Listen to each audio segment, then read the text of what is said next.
let's talk more broadly about the root cause of these skyrocketing healthcare costs for a lot of Americans, and that is because the premiums that low-income Americans were getting are now expired. This is as part of Obamacare. You told me here in November that the president is laser focused on this. So far, we've only seen a framework of a plan.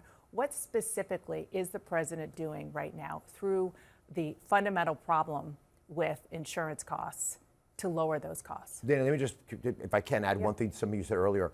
If we've seen in the ACA marketplace where there was a baseline 83% subsidy, that when you take away the extra 5%, which is what the enhanced premium subsidies represent, it doesn't really affect enrollment. In fact, we're still roughly at around 23, 24 million people.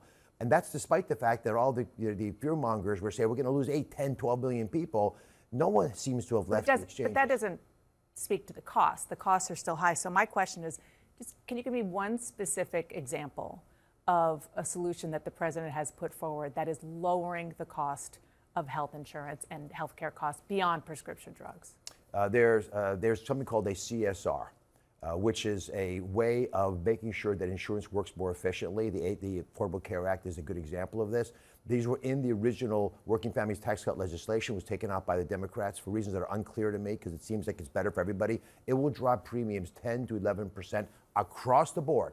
So I'm giving you a insurance hack that works to reduce insurance premiums for the American people 10 to 11%. We want it back in. We want that to, it was originally designed and supposed to be in the Working Families Tax Cut legislation. We want that back. The other thing, Dan, is transparency is vitally critical. When I'm called into the operating room, and I'm a surgeon, as you know, the first thing we do, if I'm helping a colleague, is we open the wound and put more light in the wound. Transparency. We got to see what we're doing.